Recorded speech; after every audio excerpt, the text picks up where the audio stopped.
Amis cinophiles, bonjour. Alors aujourd'hui je vais vous parler d'une question qui me posait souvent, c'est la différence entre les taxis et les Uber ici en Chine. Ça a fait l'actualité en France.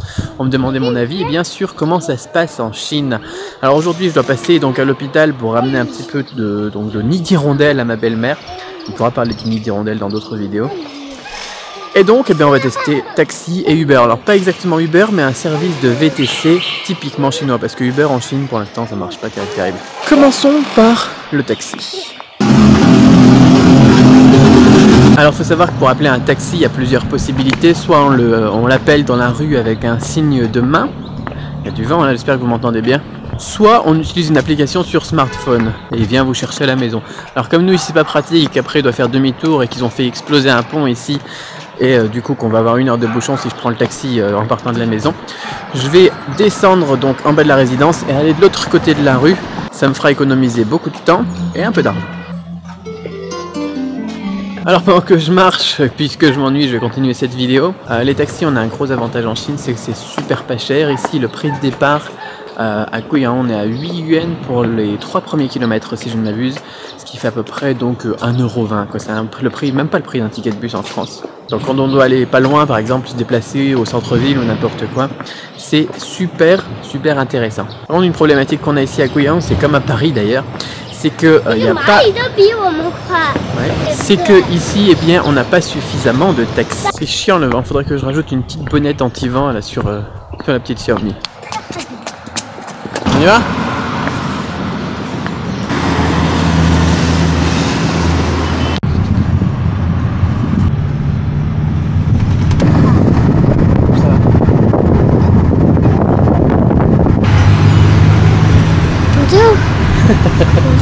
On va aller à l'hôpital de Popo. Ouais, aujourd'hui on va aller à l'hôpital voir Popo. Oui. Alors un des problèmes qu'on a ici, notamment le fait qu'il n'y ait pas suffisamment de taxis, c'est que là le chauffeur vient de faire monter quelqu'un d'autre dans notre taxi et lui demander 15 yuan pour avoir sa course supplémentaire. Ça c'est quelque chose de pas terrible. Ah oui, c'est vrai.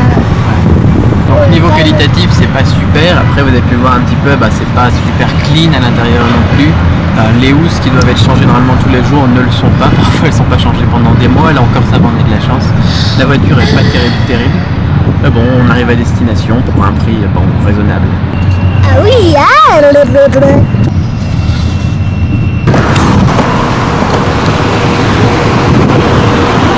C'est parti, tu fermes la porte ? Alors le chauffeur nous a déposé de l'autre côté de l'hôpital parce que comme il a pris quelqu'un en plus, eh bien il ne peut pas nous amener donc à destination exactement. Donc on va devoir marcher. Mais encore une fois on n'a pas beaucoup de choix parce qu'il n'y a pas suffisamment de taxis ici. Donc voilà, on subit un petit peu. Par contre les prix ne sont vraiment pas du tout exorbitants. On a dû en avoir, on n'a pas dû en avoir, d'ailleurs j'ai payé donc 10 yuan pour la course. C'est des 8,80. Parfois ils font payer une surcharge de 1 yuan pour l'essence. Donc ça ferait du 9,80 pour les 20 centimes donc qui restent. Généralement on les sert pas. On n'utilise pas beaucoup la petite monnaie ici. On arrondit au yuan supérieur ou inférieur. Donc au total voilà, j'en ai eu pour 1,20 €, 1,30 € quoi, je suppose. Je sais pas quel est le taux actuel de l'euro par rapport au yuan, mais c'est plus que raisonnable pour avoir fait à peu près 4 km. Ah les escaliers. C'est parti.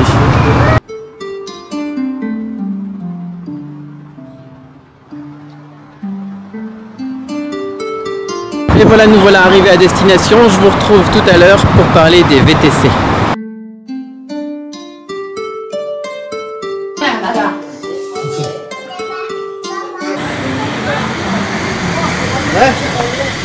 Oui. Alors qu'est-ce que tu penses de cette voiture, Louis? Oui. Ça va bien. Qu'est-ce que tu penses, papa? Alors moi je trouve que c'est pas mal. C'est propre. C'est efficace. Bon, il faut attendre un petit peu pour pouvoir avoir la personne qui vient nous chercher ici. On a dû attendre une dizaine de minutes. C'est bon. Et moi, je pense, quand je suis arrivée, je veux bien manger des trucs. C'est trop faim. Et tu veux manger du chocolat? Ah oui.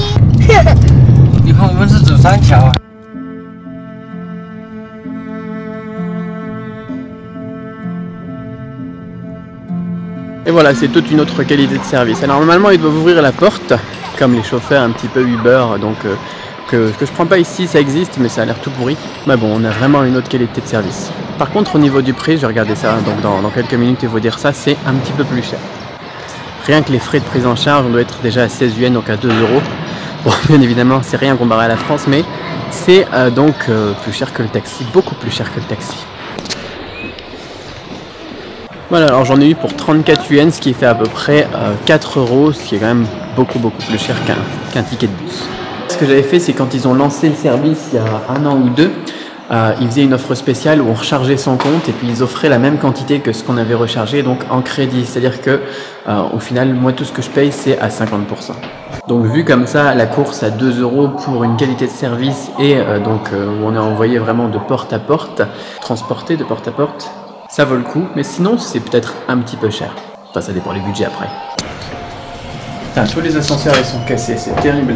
On n'a plus qu'un ascenseur ici et là-bas à la maison, à notre immeuble, on n'a plus qu'un ascenseur aussi. C'est chiant avec ça. En plus hier on a encore une coupure d'eau. Je crois que je vais déménager moi. Je vais vivre à Hong Kong. C'est bien Hong Kong.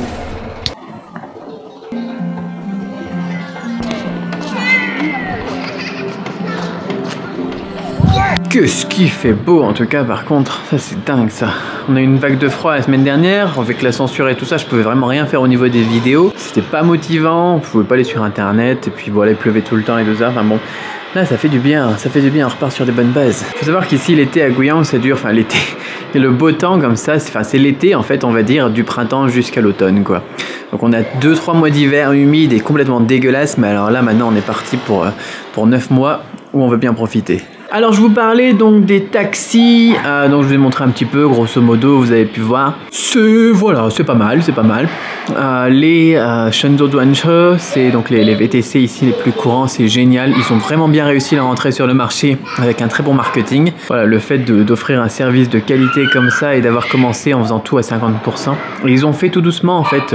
Donc les premiers arrivés, ils avaient 50% de réduction, quoi. Ils mettaient 100 yuan et puis donc ils avaient 100 yuan gratuits. Et maintenant on est à 20%, quoi. Donc petit à petit ça a diminué. Donc les tarifs ils augmentent comme ça au fur et à mesure. Donc c'est vrai que pour les gens qui s'y prennent un petit peu tard pour s'y mettre, c'est un peu gênant, mais sinon pour les autres, voilà, c'est vraiment une bonne affaire et on a un service super. Parfois on a des bouteilles d'eau, parfois on n'en a pas, parfois on a des bonbons, parfois on n'en a pas. Des chargeurs il y en a toujours par contre. Il y a du wifi dans la voiture toujours aussi. Ça c'est génial, à chaque fois on a du wifi dans la voiture. Pour quelqu'un comme moi qui bosse sur internet c'est vraiment super, ou quand il y a des bouchons ou n'importe quoi, ça permet vraiment de passer le temps sans avoir à arriver les yeux sur le compteur par exemple quand on est en taxi. Même si c'est plus cher, c'est plus agréable on va dire. Et voilà donc grosso modo, donc j'adore, moi je suis vraiment un fan des Shenzhou Duanche. La dernière fois quand j'avais des élèves qui étaient venus en stage aussi ici, je leur envoyais des voitures comme ça avec chauffeur, donc à chaque fois, donc des VTC comme ça. Alors je vais vous parler donc de deux autres trucs, donc Uber qui est présent pas beaucoup en Chine d'ailleurs, donc ils avancent très doucement, ils ont un marketing et une publicité qui marche pas du tout. Parce que Shenzhou ils savent vraiment se faire des partenariats avec les grosses boîtes quoi, comme Alipay ou n'importe quoi. Du coup par exemple quand on regarde combien on a sur notre compte, sur notre téléphone ou n'importe quoi, et bien il y a les publicités par exemple pour Shenzhou Duanche etc. À Uber on n'en entend jamais parler, jamais. Donc niveau marketing, pas terrible. Alors c'est vraiment pas que j'aime pas Uber, hein. Au contraire j'adore Uber quand je suis en Allemagne par exemple, quand on a fait un voyage en Europe, quand j'ai besoin d'une voiture, je fais appel à un Uber quoi. Les VTC occidentaux j'aime beaucoup. Quand j'atterris par exemple en avion à Bruxelles et que je dois aller voir un client dans l'import sur la métropole lilloise par exemple, pareil je fais appel à un service de chauffeur privé de VTC. Parce que, alors d'ailleurs en Europe souvent pour des longs trajets, un VTC ça coûte moins cher qu'un taxi. Et quand on est à plusieurs, ça revient moins cher que le train. Ici, par contre, bon, c'est un peu plus cher quand même que le taxi. Mais bon, voilà, donc j'aime bien Uber, mais Uber en Chine, ils sont complètement ratés, tout simplement. Après, on va voir, hein, c'est vrai que le gouvernement chinois et les Chinois, ils ont tendance à privilégier les entreprises chinoises. Donc, ils doivent avoir aussi des bâtons dans les roues, ils peuvent pas faire tout ce qu'ils veulent, je suppose. Autre chose qui me vient à l'esprit comme ça, je vous raconte un peu tout dans le désordre. Les taxis, par contre, généralement, les chauffeurs de taxi, ils sont super sympas. Ensuite, il y a un autre moyen de transport il faut vraiment que je me coupe les cheveux, ça commence à m'énerver ces cheveux, j'en ai trop là, putain. Ensuite, donc, il y avait un autre moyen de transport, donc en voiture, qu'il fallait que j'évoque avec vous, c'est ce qu'on appelle les voitures noires, les Reiche. Reiche, ça veut dire quoi? Ça veut dire tout simplement un taxi au noir, quoi, au final. Donc, on a plusieurs types de voitures comme ça. Alors, soit c'est une voiture ou un taxi qui est lié avec une application comme Didi Dash, Kuaishe ou n'importe quoi, et qu'on peut appeler donc sur son smartphone donc comme un chauffeur privé, comme un VTC en quelque sorte, mais de moins bonne qualité, on va dire.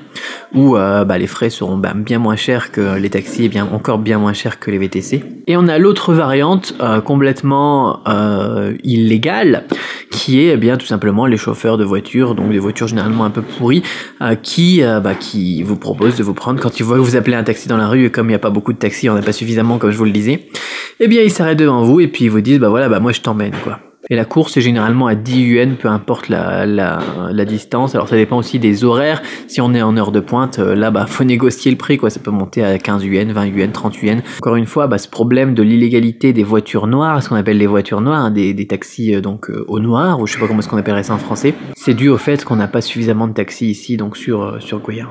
Voilà pour mes impressions sur les taxis, les Uber, les Shenzhou Duanche et autres VTC, parce qu'on a aussi Icar, etc. Et les voitures noires, les taxis noirs, qui sont pas du tout noirs d'ailleurs généralement, puisqu'on me posait la question. D'ailleurs ça me fait penser à mon livre, donc la crampe du chinois. J'ai toute une section dedans sur les transports. Donc il y a une partie avec à la fin d'un chapitre dans lequel je parle des transports au niveau culturel, puis un lien vers la vidéo, donc sur les transports en Chine. Et il y a aussi toute la partie vocabulaire sur comment se déplacer en Chine, demander son chemin et tout ça.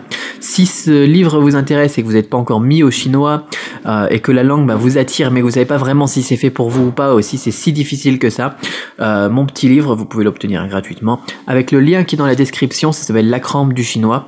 Et si vous le prenez donc sur mon site, il vous suffit de régler donc juste les frais de port et une participation aux frais de port, frais d'impression qui est fixe peu importe où vous vous situez dans le monde. Donc si ça vous intéresse, passez par mon lien parce que sur Amazon ou sur lulu.com c'est plus cher.